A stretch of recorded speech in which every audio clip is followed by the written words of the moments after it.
தமிழ் மக்களுக்கு வணக்கம். அதாவது ஒரு நிகழ்ச்சி, ஒரு விழா நடக்குது. அந்த விழா குறித்த ஒரு சர்ச்சை வந்திருக்கு. இதுக்கு வந்துட்டு ரொம்ப முக்கியமா பேசுற பேர் வழின்னு நம்ம தினகரன். அதாவது "அம்மாவை நீங்கள் அவமானப்படுத்தி விட்டீர்கள்" அப்படின்ட்டுலாம் கதை விட்டு ஒரு பிரஸ் மீட். அது எதா இருந்தாலும் முதல்ல இது கட்சி நிகழ்ச்சி கிடையாது. இது அவர் கொண்டு வந்த அந்த திட்டத்தை கொண்டு வந்ததுக்கு காரணம் யாரு? அந்த அவர்களுடைய அம்மாவின் படத்தை போடவில்லை என்பது அரசியலெல்லாம் தாண்டி அந்த திட்டத்திற்கு அடிக்கல் நாட்டியவர்கள். இன்னும் சொல்ல போனா பழனிசாமி இவரா முதலமைச்சர் அறிவிச்சார் அந்த ஸ்கீமை. அம்மா அவர்களுடைய ஆட்சியின் நீட்சியாக அவர் உட்கார்ந்து பண்ணது. அதனால இந்த பதிலெல்லாம் சும்மா மலுப்பல் தானே தவிர இது அம்மாவையும் புரட்சி தலைவரையும் அசிங்கப்படுத்துகின்ற விதமாக அந்த பதில் இருக்கு. ஏய் முட்டை பொண்டா, உன் கதை என்னன்றது எங்களுக்கு தெரியாதா? உன்னை எதுக்கு அந்த அம்மா 9 வருஷம் உள்ள விடல? யாரையாவது பண்ணியிருக்காங்களா? யாரையாவது 9 வருஷம் தமிழ்நாட்டுக்குள்ளே வரக்கூடாது, நீ வெளில தான் இருக்கணும் அப்படின்னு சொல்லி நீ ஆரவியில் இடம் எடுத்து தங்கிட்டு இருந்தவன், சரியா? நீ உள்ளே வந்த அதுக்கப்புறம் நீ எப்போ உள்ளே வந்த? அவங்க சுயநினைவு இல்லாத ஒரு நிலையில் மருத்துவமனையில் இருந்த பொழுது நீ உள்ளே வந்த. இவ்வளோதான் உன் வரலாறு, சரியா? இது மட்டும் இல்லை, உன்னுடைய அசிங்கப்பட்ட வரலாறு என்ன அப்படின்றத எடுத்து பார்த்தோம்னா, திருமதி சசிகலா அவர்களுடைய உறவினர் அப்படின்ற ஒரே காரணத்திற்காக நீ போயஸ் கார்டனுக்குள்ளே அனுமதிக்கப்பட்ட. அந்த போயஸ் கார்டனுக்குள்ளே நீ பார்த்தது என்ன? சஃபாரியை போட்டுக்கிட்டு வாட்ச்மேன் வேலை தான் பார்த்துக்கிட்டு இருந்தேன். அம்மா எங்கேயாவது வெளில போகிறாங்களா, கூட ஒரு 10 பேர் நிற்கிறோம், ஏன்னா அந்த திமுக ரவுடி பசங்க ஏதாவது பண்ணிவிடுவாங்க அப்படின்னு சொல்லிட்டு பாதுகாப்புக்காக நின்ன அந்த ஒரு 10 சஃபாரி சூட்டில் போட்டுக்கிட்டு இருந்த ஆளுங்களில் நீயும் ஒருத்த. இவ்வளவுதான். இதுவும் திருநாவுக்கரசர் அவருடைய ஊர்லேருந்தே ஆட்கள் அரேஞ்ச் பண்ணியிருந்தார். ஆனால் எங்கே அவர் அம்மா அவர்களுடைய வட்டத்துக்குள்ளே ரொம்ப நெருக்கமாயிடுவாரோ, எங்கே அவர் சொல்வதையெல்லாம் அம்மா கேட்டுருவாங்களோ அப்படின்ற காரணத்துக்காக திருமதி சசிகலா அவர்கள் ஊர்லேருந்து கூட்டம் வந்த ஆளில் ஒருத்தன் நீ. இவ்வளவு தான் உன் கதை. இங்கேருந்து ஆரம்பித்து நீ எப்படி உன்னுடைய எம்பையரை பில்டு பண்ணிக்கிட்ட அப்படின்றதெல்லாம் தனியாகவே பேசலாம், தனியாக ஒரு வீடியோ போட்டே பேசலாம், சரியா? இது ஒரு பக்கம். ரெண்டாவது, என்னப்போ அம்மாவுக்கு துரோகம் இழைத்து அம்மாவுடைய பேரே, ஏய் இந்த கதையெல்லாம் நீ விடக்கூடாது, சரியா? இந்த சொத்து வழக்கில் உன் பேரும் தானே இருந்தது. அந்த சொத்து வழக்கு முடிவுக்கே வந்திருக்காது. ஏன்னா அதில் லண்டன் ஹோட்டல் வழக்கம் இருந்தது. இந்த லண்டன் ஹோட்டல் வழக்கில் தான் நீ இன்வால்வ்டு. அப்போ நீ கருணாநிதி கும்பல்கிட்ட போய் சரணடைந்து அவங்கக்கிட்ட போயிட்டு இந்த மாதிரி நாங்கள் லண்டன் ஹோட்டல் வழக்கை தனியாக எடுத்துட்டிங்கனாக்க நீங்கள் சொத்து வழக்கை சீக்கிரம் முடிஞ்சிடும் அப்படின்னு போட்டு கொடுத்தவன் நீ. இப்படி போட்டு கொடுத்த நீ அப்படின்ற காரணத்தினாலையும் நீ ஒரு 22 பேரை மாணவர் அணியில் நீ நியமிக்கிற. அவங்க நிறைய பேர் இன்றைக்கி பதவியில் இருக்காங்க, அதனால் அவங்க பேரெல்லாம் நான் சொல்ல விரும்பலை. அதில் ஒருத்தர் இன்றைக்கி கட்சியில் இல்லை, திமுகவில் இருக்கார், அதனால் அவர் பேரை மட்டும் சொல்கிறேன், கலைராஜன். இப்படிப்பட்டவர்களையெல்லாம் நீ நியமிக்கும் பொழுதே அம்மா எப்படி சொத்து வழக்கில் ஏதாவது ஒரு வழக்கில் அவங்க சிக்கிப்பாங்க. அவங்க சிக்கிட்டாங்கன்னா கட்சி நம்ம கைக்கு வந்துடும். அப்போ நீ எனக்கு விசுவாசமாக இருக்கணும்னு சொல்லி நீ நியமித்த அப்படின்றதையும் அம்மா தெரிஞ்சுக்கிட்டு தான் உன்னத்துக்கு வெளில போட்டாங்க. இதுதான் உன்னுடைய கேவலமான வரலாறு. அது மட்டும் இல்லை, நீ அவங்களுக்கு மட்டும் துரோகம் பண்ணியா? நீ உன்னுடைய சொந்த சித்தின்னு சொல்கிறியே திருமதி சசிகலா, அவங்களுக்கும் சேர்த்து தான் துரோகம் பண்ண. அதையும் சொல்கிறேன் நான். ஏன்னா இந்த விழாவில் அம்மாவோடைய படம் இல்லை அப்படின்றத மிகப்பெரிய இதுவாக சொல்கிறியே. விவசாயிகள் சங்கம் நடத்தக்கூடிய விழாவில் ஒரு அரசியல் கட்சி, ஒரு குறிப்பிட்ட எல்லா அரசியல் கட்சிகளையும் அழைக்கிறாங்க அப்படின்னும் பொழுது ஒரு குறிப்பிட்ட அரசியல் கட்சியுடைய தலைவர்களுடைய படத்தை வைக்க முடியாது அப்படின்றது தான் அங்கே உண்மை. ஆனால் அதை திரித்து நீ பேச, சரி நீ பேசுகிறேன் போது உன்னுடைய வாதத்துக்கே வருவோம். திருமதி சசிகலா அவர்கள் சிறையில் இருந்த பொழுது ஓசூரை சேர்ந்த அந்த ஓசூர் கிருஷ்ணகிரி அந்த பகுதியைச் சேர்ந்த முன்னாள் எம்எல்ஏ பெருமாள் அவரோட சொத்தையெல்லாம் அழிச்சார். யாருக்கு? அம்மாவுக்கும் சின்னம்மாவுக்கும் செலவு பண்ணுறேன் அப்படின்னு சொத்தையெல்லாம் அழிச்சார். கேட்டால் அவர் என்ன சொல்லுவார்னா, எனக்கு என் பொண்ணு என் பையன் 2 பேரையும் கல்யாணம் பண்ணி கொடுத்துட்டேன், எனக்கு வாழ்க்கை கொடுத்தது, எனக்கு இவ்வளோ தூரம் வளர்த்து விட்டது அம்மா, அதனால் அம்மாவோட இருந்தனால சின்னம்மா, அதனால் இவங்க 2 பேருக்கும் எதையும் கொடுக்கறதுக்கு எனக்கு ஒன்றும் பிரச்சனையே கிடையாது, எது வேணாலும் அவங்களுக்கு தானே அப்படின்னு பெருந்தன்மையாக சொல்லக்கூடிய நபர் அவர். தலித் சமூகத்தைச் சேர்ந்தவர். அவர் உங்கள்கிட்ட மதித்து அவருடைய பொண்ணு கல்யாணத்துக்கு உங்கள்கிட்ட மதித்து பத்திரிகை கொடுக்குறாரு. எங்கே கொடுக்குறாரு? பரப்பனாகிறாரில் கொடுக்குறாரு, அந்த வளாகத்தில் கொடுக்குறாரு. அதை வளாகத்தில் கொடுக்கும் பொழுது என்ன இங்கே கொடுக்குறீங்க, என் வீட்டில் கொடுக்க வேண்டியது தானே அப்படின்னு சொல்லிட்டு அடுத்தது நீ என்ன சொன்ன? அந்த பத்திரிகையை பார்த்துட்டு அந்த பத்திரிகையில் நிற்கிற போஸ்ட்டில் இவங்க திருமதி சசிகலாவுடைய ஃபோட்டோவும் உன்னுடைய ஃபோட்டோ சின்னதாகவும் இருக்குன்னு ஒன்று, ஏன் அவங்க ஃபோட்டோ பெருசாக போடுற, என் ஃபோட்டோவை பெருசாக போட்டு அவங்களுக்கு சின்னதாக போடு அப்படின்னு சொன்னவன் நீ. அதுக்கு தான் அவர் பதிலுக்கு என்ன சொன்னார்? உன்னை பார்த்து, நீங்கள்லாம் வரக்கூடாதுன்றதுக்காகத்தான் நான் பத்திரிகையே சிறை வளாகத்தில் கொடுக்குறேன், மங்களகரமான நிகழ்ச்சிக்கு நான் யாராவது சிறை வளாகத்தில் கொடுப்பாங்களா, நீங்கள் வாங்கன்னு அழைப்பாங்களா, நான் உனக்கு கொடுக்குறதே நீ வரக்கூடாதுன்றதுக்கு தான் அப்படின்னு மூஞ்சில் அடித்த மாதிரி சொல்லிட்டு போனார் அவர். மானஸ்தர், சோறு திங்கிறவர், உன்ன மாதிரி கிடையாது. அதுக்கப்புறம் திருமதி சசிகலா அவர்கள் வெளியில் வராங்க. சிறையிலேருந்து வெளியில் வரும்பொழுது கோவிட் பிரச்சனை ஆகிடுது அவங்களுக்கு. அவங்க ஹாஸ்பிட்டலில் தங்குறாங்க. ஹாஸ்பிட்டலில் தங்கும் பொழுது அங்கே முழுக்க முழுக்க அவங்களுக்கு பக்கத்தில் நின்று உறுதுணையாக இருந்த நபர்களில் இவனும் இவர் பெருமாள் அவரும் ஒருத்தர். அப்படின்னும் பொழுது அவங்க வெளியில் வராங்க. ஹாஸ்பிட்டல்லேருந்து ரிலீஸ் ஆகி வெளியில் வராங்க. வெளியில் வரும்பொழுது பெருமாள் நிற்கிறார். அவரை நீ சொல்கிற அந்த வீடியோ எவிடன்ஸே இருக்குது. நீ சொல்கிற அவரை என்னென்னு, தள்ளு அப்படின்னு தள்ளி விட்ற. இதுதான் நீ, சரியா? அப்போ நீ எல்லாம் பேசலாமா? சரி, அப்போ அப்படி வந்தாங்கல்ல வெளியில், அங்கே ஒரு திருட்டுத்தனத்தை நீ பண்ண, கருணாநிதி தனத்தை நீ பண்ணேன்னு சொல்லலாம். அது என்னன்னு நான் சொல்லட்டோமா? அங்கேருந்து அந்த அம்மா வராங்க. வரும்பொழுது சூப்பர் ஸ்டார் ரஜினிகாந்த் அவர்கள் ஃபோன் பண்ணணும், யாருக்கு பண்ணுறதுன்னு தெரியல.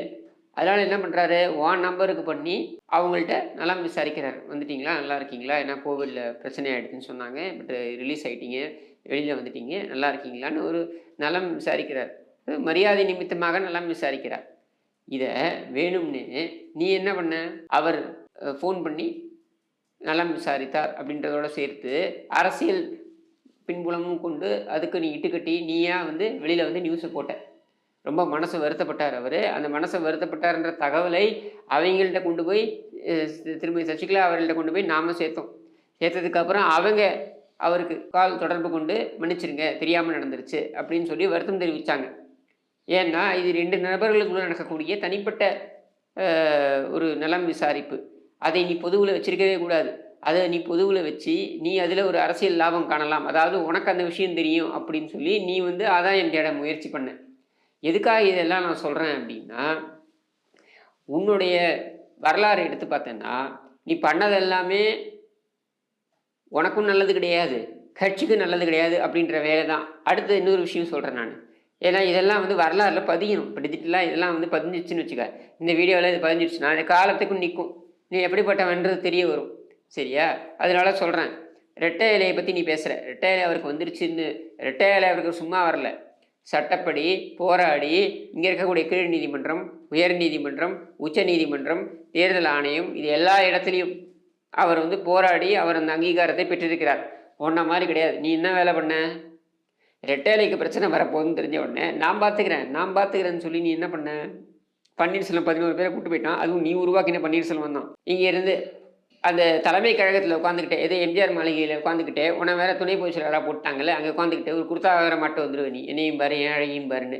அங்கே உட்காந்துக்கிட்டு அங்கேருந்து வி. குமார், யார், அவர் கிரிமினல் லாயர், நல்ல மனுஷன்தான். ஆனால் அவன் இருந்த சேர்க்கை சரியில்லை, சேர்மானம் சரியில்லை. யாரோட இருந்தாருன்னா அந்த நாமக்கல் செந்தில்னு ஒரு டுபாகூர், அவங்க கூட இருந்தார். அவன் ஒரு அயோக்கிய பயல். என்ன, அவன் குடும்பம் அயோக்கிய பசங்களை தான் நம்பும், இனத்தோட சேருன்ற மாதிரி. அப்போ அந்த அயோக்கிய ராஸ்களோட சேர்ந்துக்கிட்டு இவர் பி. குமார் அவர் என்ன பண்ணார், அவர் அவரை தொடர்பு கொள்கிறான். யார், இந்த சுகேஷ் சந்திரா அப்படின்ற நபர். அவன் யார், அவன் திஹாரில் இருக்கிறவன், ஜெயிலில் இருக்கிறவன். இன்றைக்கி கெஜ்ரிவால் உள்ளே போகிறதுக்கும் அவன் தான் காரணம், சரியா? ஒரு காலத்தில் தான் கருணாநிதியோட பேரன்னு சொல்லி ஊரெல்லாம் சுற்றிட்டு இருந்தான். ஒரு நாள் அழகியோட பையன்கிட்டே, யார், துரைதயாநிதிக்கிட்டே போய் நான் கருணாநிதியோட பேரன்னு சொல்லிட்டான். என்னது, எங்கள் தாத்தா அதுக்கெல்லாம் கேப்பபிள் தான், இருந்தாலும் இதில் கொஞ்சம் ஓவராக இருக்கே அப்படின்னு சொல்லி டென்ஷன் ஆகி என்ன அவனை தூக்கி உள்ளே வச்சாங்க. அப்படிப்பட்ட ஒரு கிராக்கி அவன்கிட்ட அவன் ஃபோன் பண்ணுறான். அதுவும் பி. குமாரோட நம்பரில் நீ பேசுகிற. அதுவும் என்ன வச்ச ட்ராப்பு, எப்படி கெஜ்ரிவாலை பிஜேபி ட்ராப் வச்சு பிடிச்சிச்சோ சுகேஷ் சந்திரா வச்சு, அதே மாதிரி சுகேஷ் சந்திரா வச்சு உன்னை ட்ராப்பில் பிடிக்கிறாங்க. நீ ஃபோனில் பேசுகிற அவங்ககிட்ட பேசிட்டு இரட்டை இலையை வாங்குவதற்கு தேர்தல் ஆணையத்தின் அதிகாரிகளுக்கு நீ லஞ்சம் கொடுப்பதற்கு, அதாவது பேரம் பேசி முதல் தவணையாக 5 கோடி ரூபாய், இந்த 5 கோடி ரூபாய் தூக்கிட்டு நீ போகிற எங்கே, டெல்லியில் ஒரு ஹோட்டலில். அந்த ஹோட்டலில் இந்த பணத்தை நீ கொடுப்பதை முழுக்க, அதாவது நீ சுகேஷ் சந்திராட்ட பேசினது, ஏன்னா போலீஸ் சொல்லி தான் பேசுகிறான் அவன், அதுவே மரமண்டைக்கு ஏறலை. அவன் வச்சிருக்கிறது ட்ராப்பு. அந்த ட்ராப்பில் கரெக்டாக போய் விழற நீ. அது விழுந்து என்ன, இந்த 5 கோடி ரூபாயை கொண்டு போய் கொடுக்குற. இந்த ஃபோனில் நீ பேசினது, 5 கோடி ரூபாய் நீ கொடுத்தது, அந்த 5 கோடி ரூபாய் பணம், இது எல்லாமே சிக்கியது. இது சிக்கியதன் விளைவாகத்தான் நீ 75 நாள் திஹாரில் போய் இருந்த, சரியா? இப்படியாக நீ 75 நாள் திஹார்ல இருந்த நீ, நல்லா தெரியுது உன் குடும்பம் மாட்டிக்கிச்சு பிஜேபி கிட்டேன்ட்டு. நீ ஆச்சா, போச்சான்னு சவுண்டெல்லாம் விட்டு பார்த்த. நான் உயிரோட இருக்கின்ற வரை நான் பாஜகவுடன் நான் கூட்டணி வைக்க மாட்டேன். அது சாவதற்கு சமம். கிணத்திலே குதிப்பதற்கு சமம் அப்படின்லாம் சொல்லிட்டு, இன்னைக்கு போய் கமலாலயத்து பாழுங்கிணத்துல போய் குதிச்சுப்புட்ட. சரியா? உனக்கு வேற வழி கிடையாது. ஏன்னா உன் குடும்பம் அவங்ககிட்ட இருக்கு. எப்படி நீ மாட்டிப்பேன்னு தெரியும். அது மட்டும் இல்லாம உன் சித்தியே உன்னை நம்ப தயாரா இல்ல. உன்னை வீட்டு பக்கமே சேர்க்கல. அப்படின்றது தான் உண்மை. அப்போ இவ்வளவு விஷயங்கள் இங்கே நாங்கெல்லாம் தெரியாம இருக்கோம்னு நினைச்சுக்கிட்டு இருக்கியா? எங்களுக்கெல்லாம் எதுவுமே இதெல்லாம் தெரியாதுன்னு நினைச்சுக்கிட்டு இருக்கியா? நீ ஏன் அமுக்கி வாசிக்கிறேன்னு எங்களுக்கு தெரியாதா? 2019 தேர்தல்ல இப்படிதான் மொளகா அரைச்ச. நாங்க சொல்லி அனுப்பினோம். யாரு? அவங்களுக்கு திருமதி சசிகலாக்கு. இது மாரி 40 தொகுதியிலயும் பாராளுமன்ற தேர்தல்ல போட்டியிடுறது வீண்.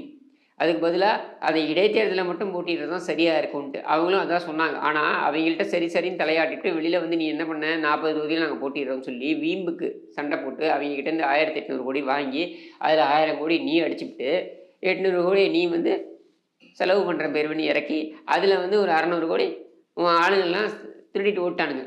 அதுவும் உனக்கு நல்லா தெரியும். யார் யார் எடுத்துட்டு போனாங்கன்னு எனக்கு தெரியும் அப்படின்னு கூட நீ சொன்ன. சரியா?